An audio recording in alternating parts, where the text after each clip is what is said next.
Merhaba sevgili herkes, kanalıma hoş geldiniz.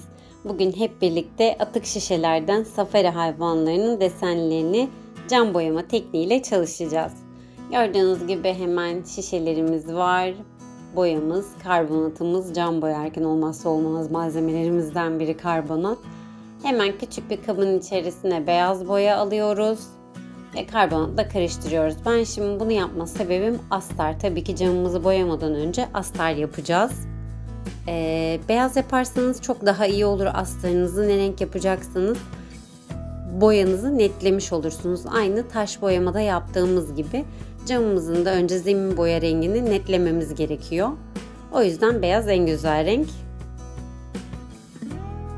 Hemen küçük bir sünger yardımıyla, İsterseniz büyük bir parçayla da deneyebilirsiniz ama böyle dokunuşlar daha yumuşak oluyor ve daha boyayı emiyor diyebilirim. Camın yüzeyi daha sabitleyebiliyor.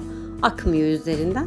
O yüzden ben küçük süngerle çalışıyorum. Daha önceden büyükle denedim çünkü. Size küçük bir tavsiye vereyim buradan. Yani üzerinde gördüğünüz şu pütürcükleri elde edemiyorsunuz. Boya akıyor. 3 ebatta ben şişe kullanacağım. Sizin elinizde tek bir ebatta şişe varsa istediğiniz şekilde kullanabilirsiniz. Dediğimiz gibi atık şişeler, gördüğünüz gibi şişelerimiz çok güzel oldu. Bu halleriyle bile çok güzel, dekoratif bir vazo gibi duruyor hepsi. Öncelikli olarak zebra desenimizi çalışıyoruz. Önce kalemle çizeceğim. Daha sonra boyayacağım. Çizerken boyayacağım yerlere de aynı zamanda küçük bir noktayla gördüğünüz gibi işaret koyuyorum. Çünkü biraz sonra boyarken acaba nereyi boyayacaktım diye karıştırmamak için. Gördüğünüz gibi işaretlerimizi de alıyoruz aynı zamanda.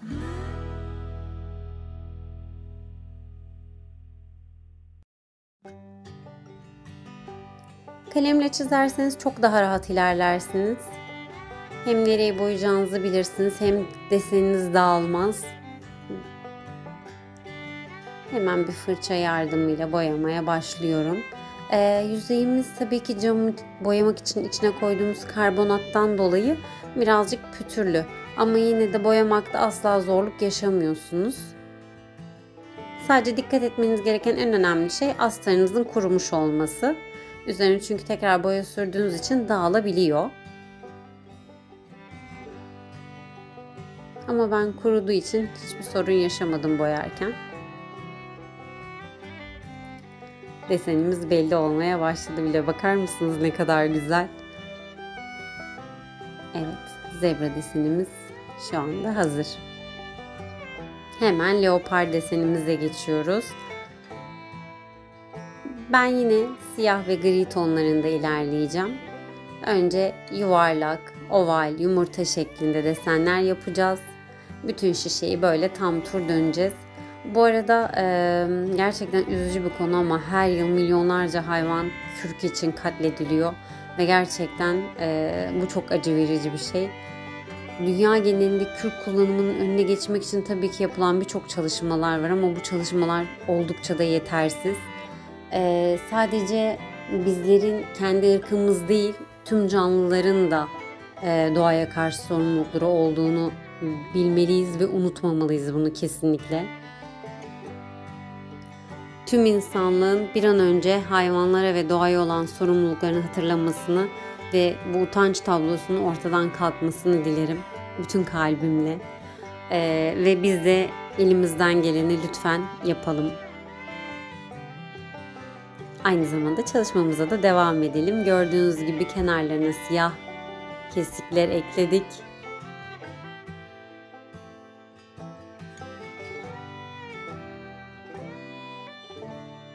Ve leopar desenimiz de zebra desenimizin yanında yerini aldı. Hemen zürafa desenimize geçiyoruz. Benim favorilerimin arasında zürafa desen oldu diyebilirim. Çok aralarında astardan görünen beyaz kısmı bırakmıyoruz. Mümkün mertebe birbirine yakın bir şekilde çalışıyoruz. Ve uçlarını sivri bırakmaya çalışırsanız zürafa desenine çok yaklaşırsınız.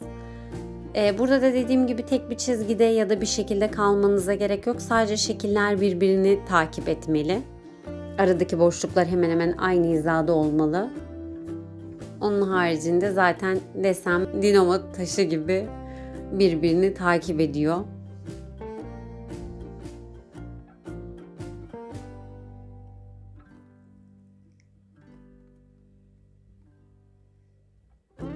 Alt zeminimiz biraz önce de söylediğim gibi çok kaygan değil. O yüzden boyayı tutuyor. Evet, zürafa desenimiz de hazır. 3 şişemiz de hazır. Hemen kurumasını bekliyoruz. Bir vernik yapacağız. Ama vernik yapmadan önce kesinlikle iyice kuruduğundan emin olun şişelerinizin. Çünkü vernik de nemlendirdiği için boyayı dağıtıyor. Biz de süngerle bunu yaptığımız için daha da deforme olabiliyor diyebilirim size. O yüzden iyice kuruduğundan emin olun. Gerekirse bir yarım gün bekleyin. Ondan sonra vernik yapın. Ama kesinlikle vernik yapmanızı tavsiye ederim. Çünkü tamamen parlak bir görüntü elde ediyorsunuz. Ve tam bir vazo, biblo gibi oluyor. Porselen bir görünüm elde ediyorsunuz. Cam ya da diyebilirim parlak bir görünüm elde ediyorsunuz. Bu sebepten kesinlikle verniklemenizi tavsiye ederim. Verniklememiz bitti. Kuruduktan sonra kağıt ipimiz var. Normalde hasır ipler kullanıyorduk ama bu sefer kağıt ipe döndük. Siyahın daha çok yakışacağına karar verdim çünkü hasırdan ziyade. Çalışmamı daha da tamamladı gerçekten.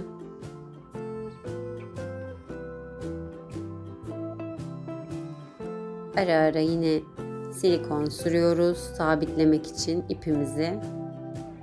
Çünkü şişemizin ağzı oval yukarıya çıktıkça açılmalar oluyor. O yüzden arada yapıştırıp sabitlemeliyiz.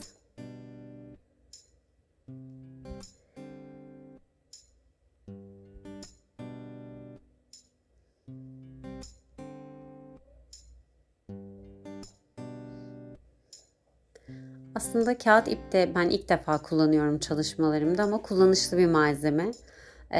İlerleyen zamanlarda da muhakkak bol bol yer vereceğimi düşünüyorum. Hem güzel dekoratif hem de çok kullanışlı bir ürün. Sizlere de tavsiye ederim. Çalışmalarınızda kullanabilirsiniz.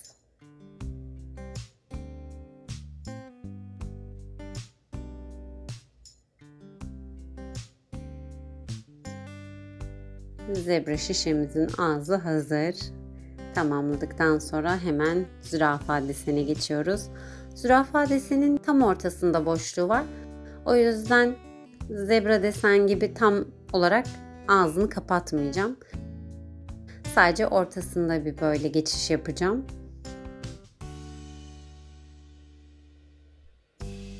Hem alttan hem üstten beyaz desen gözüktüğü için çok daha güzel oldu. O yüzden tam tur sarmadım.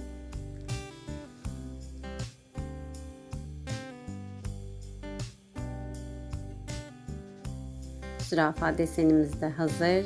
Şimdi geldi leopar desene sıra. Aynı zürafa desen gibi leopar deseni de sadece tam ağzının ortasını saracağım. Bu arada şişelerinizin ağzını boyarken tamamen üstüne kadar kapatın. Gördüğünüz gibi benimkinde de öyle.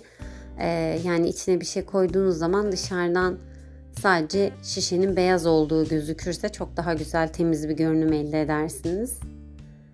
Yapay çiçeklerimiz var. Hemen küçük mini vazolarımızın içine hazırlamamız için. Küçük oldukları için ben önce sabitleyeceğim çiçeklerimi. Dağını koymak istemiyorum çünkü bazıları da küçük olduğu için şişenin içine düşebiliyor. Hem daha hacimli durması için hem de içine düşmemesi için alttan bağlayacağım onları. Ama siz tabii ki elinizde daha büyük ve daha uzun çiçekleriniz varsa onları da kullanabilirsiniz. Bence sarı ve siyah çok uyumlu olduğu için ben önce sarıyı denedim. Evet, gördüğünüz gibi zürafa desenimize sarı renk çok yakıştı. Hemen böyle hardal rengi kuru bir çiçeğim vardı. Leopar desenimizin içine onu koydum. Ve lavantalarımız, en çok kullandığımız kuru çiçeklerimiz diyebiliriz lavantalar için. Hem çok dekoratif hem çalışırken bile o kadar keyifli ki lavanta kokusu geliyor. Siz de hem böyle rahatlarsınız çalışırken hem de çok hoş bir görüntü. Gördüğünüz gibi mor, siyah, beyaz yine çok uyumlu oldu üçü bir arada. Aralarda kısa kalanlar vardı. Onları bağlamadım. Böyle kenardan içine koyuyorum. Evet, gördüğünüz gibi harika bir geri dönüşüm çalışmasıyla yine hep birlikte olduk. Videomu sonuna kadar izlediğiniz için çok teşekkür ederim. Eğer yapmamı istediğiniz başka çalışmalar varsa yorumlardan muhakkak bana ulaşabilirsiniz. Beğen butonuna basmayı, kanalıma abone olmadıysanız abone olmayı ve yeni çalışmalarımdan haberdar olmak için zil butonunu tıklayıp bildirimlerinizi açmayı unutmayın. Bir sonraki videomda görüşmek üzere. Kendinize çok iyi bakın. Hoşça kalın.